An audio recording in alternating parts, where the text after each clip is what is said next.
you got to take the leap sometimes. You got to take the risk sometimes. And that's what makes you different. Awesome Inc. presents the Kentucky Entrepreneur Hall of Fame, a show that highlights how people throughout the Commonwealth of Kentucky pursue their definition of awesome through entrepreneurship, technology, and innovation.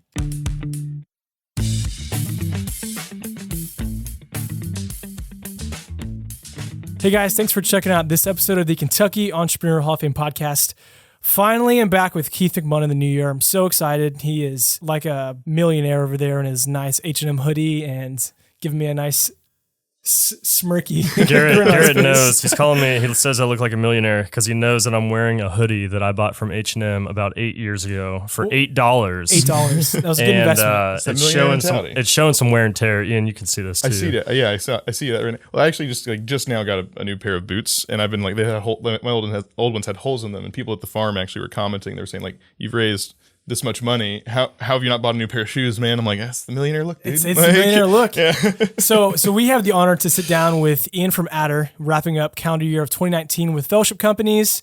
After the holidays, we are picking back up. So we're excited. Ian, glad to have you in the space with your astronaut shirt and your awesome laugh. Well, thank you very much. I'm glad to be here. Hopefully we'll get some more laughs on tape here. So. I hope so too. Well, okay, so you already let the cat out of the bag that you've raised some money. You've raised some money, but you've so your style. Have you upgraded your style since raising money? Is that what you're talking about? No, that was actually the question. Was hey Ian, you've raised this money. Why do you still have these same old boots that you wore when you were a construction photographer? Well, tell us about the NASA shirt that you're wearing right now. My NASA shirt, while probably sourced from a equally excellent source such as H&M, a Target, if you will.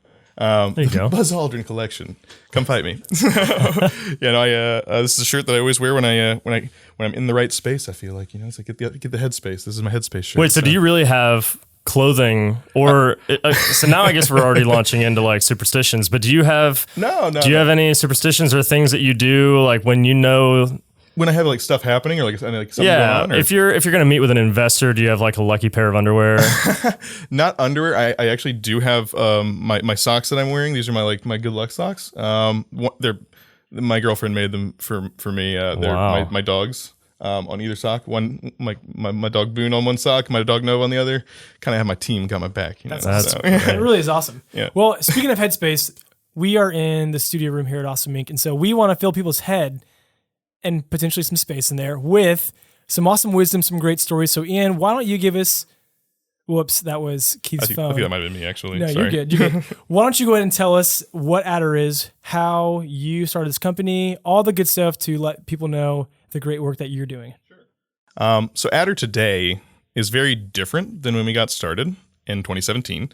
Any startup that's been around for a couple of years that's still around probably has a story kind of like that. But right now, what we do is we tell outdoor advertisers who saw their billboards, who saw their outdoor ads, and then what the story is of that person after they see that ad. And that's not going so far as to know who that person is specifically. We don't like to collect that kind of information. We don't collect that. But we like to tell billboard advertisers, hey, this is who saw your ads, and this is how effective they were. Essentially, what we're trying to do is become what we like to call analytics for the real world, kind of like Google Analytics for outdoors, if you will. Yeah, okay. But that's where we are now. Getting started, though, is a very different company. People might more have compared us as like a kind of like an Uber for advertising or NASCAR for everybody, where we would wrap everyday people's vehicles in advertisements and track where those ads went.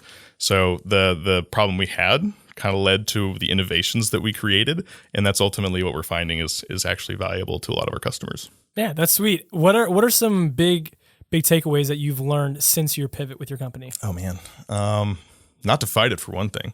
But then really, when you've gotten to a point where you realize, hey, I've got something that we thought was going to work, and now I've found something that actually does work, it was hard to say goodbye to a lot of the things that didn't. And I think that was a really valuable experience for me.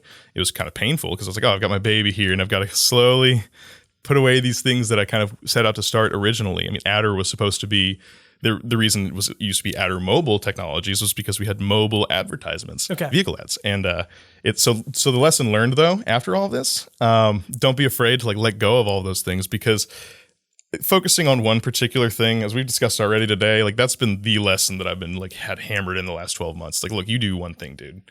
and you do that well, and then you can do whatever you want. You get to that point. You can go Jeff Bezos once you have your AWS, right? So find your AWS, I guess, in my case, or find your hot dog and Keith's. Like that. So, That makes me think of Star Wars Episode 9. Just let the past die. Sorry for the spoiler there, Keith. Yeah, now it's ruined. Wait, isn't that 8? Actually, it might be 8. I think it was 8. Okay, so you're all good. See, unspoiled. Yeah. Somebody save me from this Star Wars conversation. How deep is this going to go? Very. Well, tell me, Ian, tell me about so Adder's not your first entrepreneurial journey. No. You've had kind of a diverse journey, if you will. Yeah, you could say that. What came before Adder? Well, one thing I like to say about, as a note to explain this, is that I've always tried to be, I try to be outstanding in my field. And it was very literal before Adder. I kickstarted a farm in my senior year of college, a community supported agriculture, or CSA farm. We started in Lexington. It was called Howlin' Wolf Farm. Some of you may remember that. I don't know if you guys saw it, or if you saw any of that stuff that we were doing or not, but we were really active in the farmers market. We were trying to build this grassroots movement. And that was my first entrepreneurial experience. And it was cut a little short because the land was put up for sale. And I just did not have the $2 million laying around to make an offer on that development. Of course, that would not have been a good use of that $2 million. Where was it? Where was the land? Yarnalton Pike. So like actually out Leestown Road. Okay. Like midway to midway is what I tell people. Midway to midway. Yes. In your senior year of college, how did that start? Why? We had to put together a proposal. Essentially, like our kind of our capstone project was to put together a plan to make a sustainable closed loop farming system of some kind of agricultural system that would essentially attempt to produce obviously more than it takes in the first place, but attempts to not take in any outside resources. It's like that's the idea of the closed loop. Now that's obviously very hard to do. It's kind of almost it's impossible to have a zero friction system, right? But that was the goal. And so like what our senior projects was to propose basically like, here's my mini farm, or here's my version. I'm trying to think, food chain, for example, where they've got their aquaculture. That's kind of like the same kind of project that you might see proposed in that. And it was just a project proposal that got out of hand. Basically, I told them, here's how this would all work. I started doing the paper, and I was like, you know what, I'm going to go find some of this land and just give it a shot. Started selling a couple farm shares on Kickstarter, and then bought our first tractor, which was an ATV. We got off of eBay, so stuff like that. Wow. So, yeah. Man, I think that's one of the things that like college students need to realize is that the projects that they work on for their class are like, sometimes they're hypothetical and they're just to get a grade at the end of the semester. But man, like tap into it. I mean, you're doing real work and learning real things. That why not act on it? So it seems like you did that, and I try to. I appreciate that. I think you're absolutely right about students needing to realize the opportunity that they have, because thankfully I've been blessed to have met some great people that have wanted to help us out, and just awesome people that want to assist us and give us whatever kind of advice and feedback they can. But you're not owed that in the entrepreneur community. You are owed that when you pay for an education, and you will get that from a teacher. The teachers always give me, oh man, my professors, I wish I had listened to them, because they had so much to share that I think I probably would have gained quite a bit from just like keeping my ear to the ground and really taking advantage of that opportunity when I had it. Because looking back, I'm like, oh man, I would love to run these ideas by these people, and now I just do it. Like, I mean, you get on LinkedIn, go reach out to somebody that you would think is completely impossible to talk to, and just see what happens. At least reach, because otherwise you're not going to get anything if you don't even try. Yeah. So, So where were you and what were you doing when you thought of Adder or recognized the problem that Adder can solve? Where was I? I think I was walking out of the meeting I had with the property owner of my farm when he asked me if I would come down to McAllister's in Lexington and say, hey, like, you want to come and get lunch? I was like, you're going to break up with me, aren't you? McAllister's, that's the breakup spot. It is the break. I guess so. Boyfriends, don't go to McAllister's if your girlfriends want to ask you to get lunch or anything. They're going to break up with you. Especially on a double date. Yeah. So I think it was almost immediately after that he told me, "Hey, I'm selling the land. Obviously, I'll sell it to you for less if you want, because I like you, but I can't maintain this. I'm getting old, and don't want to have this as a burden." And so I really appreciated him letting me know. I was his property manager for years, and so I was like, "Okay, thank you. Like, how much time do I have?" It was really cool of him to let me know that I had 12 months until he was actually going to try to get 12 months to come up with $2 million? 12 months to either come up with $2 million or to get out, right? Yeah. And we weren't trying to come up with $2 million for that. We didn't think that was really feasible. But we did a remediation contract, took care of the land, and made sure it was better off than we started off with it. But during that whole process, I'm almost immediately walking out of McAllister's, I picked up my phone and called one of my friends that I've been talking about, like just trying to do anything I could with business wise. And we met up that night. He drove in from Henderson, Kentucky, which is Western Kentucky. And we talked for probably about 4 days about that. Not straight. I mean, there's a little bit of sleep, but as much as an entrepreneur can get when they're excited about something. Yeah. So that was very, very quickly after that process. I kind of thought of it as, okay, what's my next CSA? I don't have another CSA farm. With community supported agriculture is what that means. What about community supported advertising? And what about advertising that supports a community? And that was the idea, that the buy-in can go both ways. Instead of companies just extracting value, they would also have to invest into that community to like pay a person to put their, to buy in. And that was really the idea, was that my farm was based on buy-ins into, the food production process. And the other one's like, hey, buy into business a little bit, and this business will buy into you. And then it doesn't have to be this one-sided, almost exploitative relationship. It can be something that is almost collaborative. And that was the idea. It's like, hey, get a Walgreens out in your car and then drive to Walgreens, and then you can spend your money that you just made at that store on the thing you were going to buy anyway. So that was kind of the pitch that we would make. But it could be, any kind of business or whatever. And that was the idea. So not a plug for Walgreens. Sorry, I do love Walgreens, but this is not paid content. Walgreens. We're going to go after Walgreens for this episode and ask them for some sponsorship dollars. It's about time. Well, and I wanted to say this is off the cuff. It's cool hearing that you were so community focused back then, and that's still what was a main hinge point with your idea. And we have a good friend here named Bryce Anderson who runs Breakout Games, and he was talking at one of our mentor sessions about you can't really get the most out of a community unless you make sure you're investing. So I want to ask you, other than Adder, how are you finding ways to invest in your local community? That's a great question. So it's actually kind of funny. I was recently selected as a young entrepreneur. I'm 28 years old. I've been running my own business for 6 years now.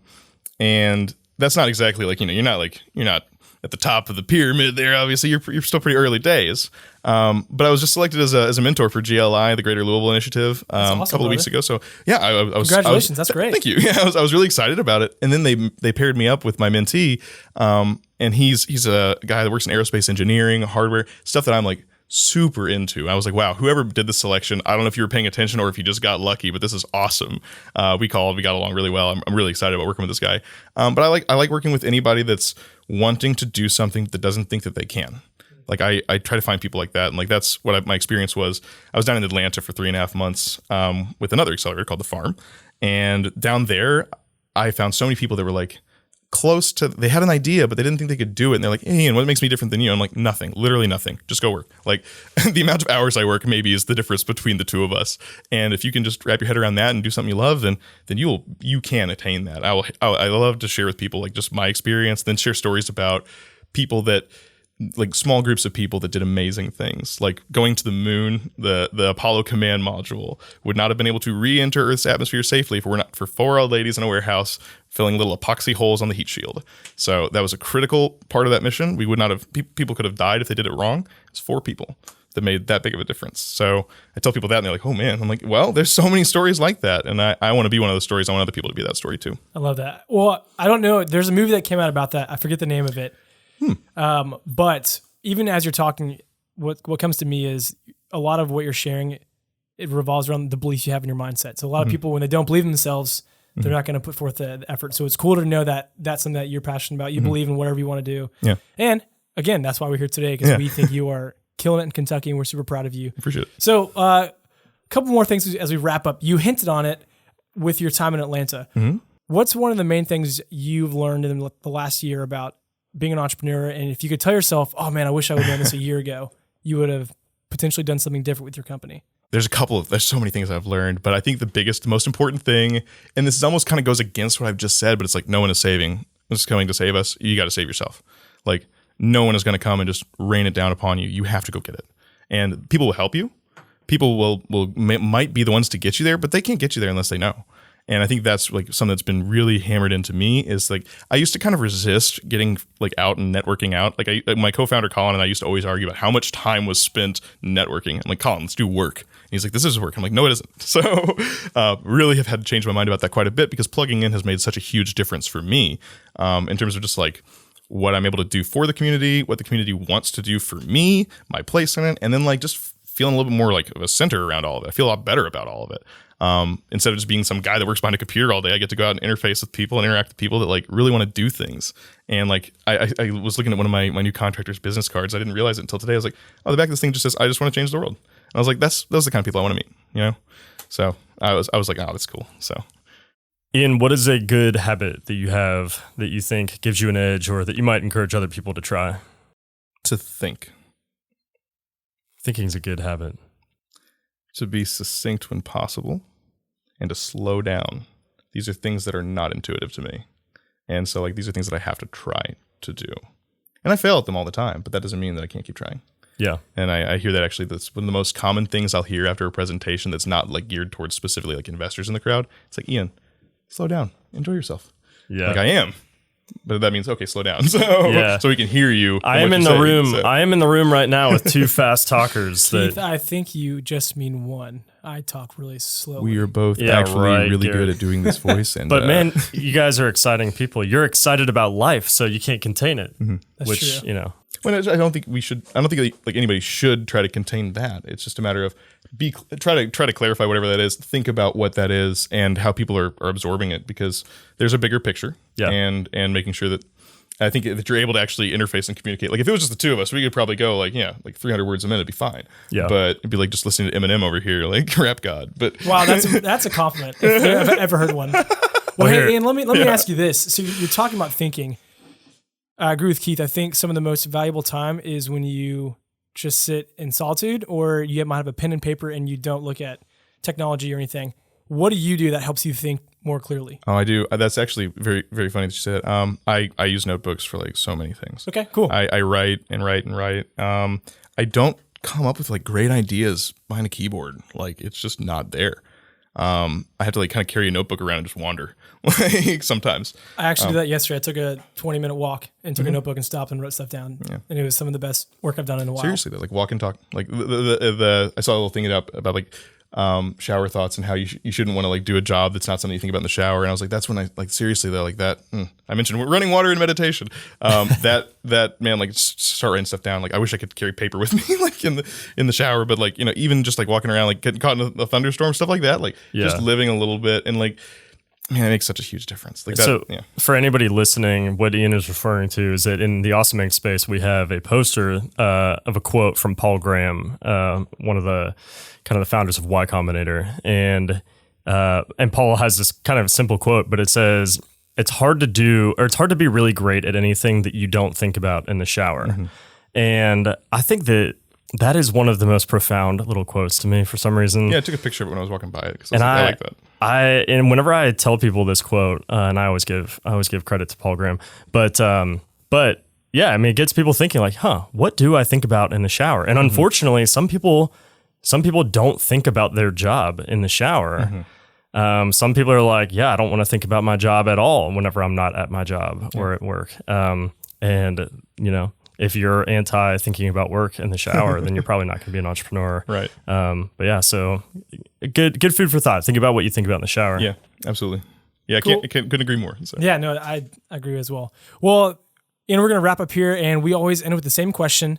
Again, you have the floor right now. I want you to share all your wisdom. If there are one or two things, and you might have hinted at them, but maybe geared towards something else, but if there are one or two things you could tell any entrepreneur, they could be starting at 18, they could be quitting their job at 60 and trying a venture for the first time, what are the one or two pieces of advice you would like to tell them to encourage them? Going back to the story about these four women that built the heat shields, anything's possible. And that's kind of a cliche almost, but it's like, seriously though, go look, go read about people. Anything's possible. It might not be possible right now with what you're doing. Figure out what you got to do. Ask people, work hard, like don't stop.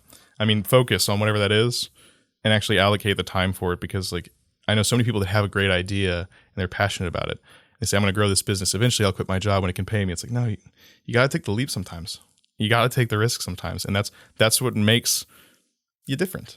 And it's like, you're willing to do that. You're willing to put yourself on the line there for a thing that you think is a good idea. Now go out and try to prove that it's actually valuable is the second thing that I would say is actually probably, I want to go ahead and put that in first position. Go ahead and make sure what your idea is actually going to benefit somebody. It's going to solve their problems. It's going to help their pains. Like otherwise, I mean, it's a hobby. So you want to make sure that your business is actually a business before you start it. I think that's super important. I think that alone, like identify what the problem is, who that customer is, how you're going to help that customer, because you don't know more than them about their problems. They do. So figure that out. Customer discovery, it's everything. Yeah. That's good. I could not agree more. Well, Ian, I'm pumped that you got to come hang out with us today. It's awesome. Had a good time eating Joel's for lunch. Yes. And looking forward to the next year with you in the fellowship, watching Adder crush it. Appreciate it. Yeah, man. Thanks, Ian. Appreciate you. Yeah, thank y'all very much. I'm very glad to be here. So thank y'all. All right, well, that's it. We want to say thank you again so much for checking out the Kentucky Entrepreneur Hall of Fame podcast. Special thanks to Lee Rosevier for the music that you hear in the show, and to Lexington's Awesome Inc. for hosting us from their space. Again, I'm Garrett Farbach. Make sure to check back and tune in next time. We'll see you then.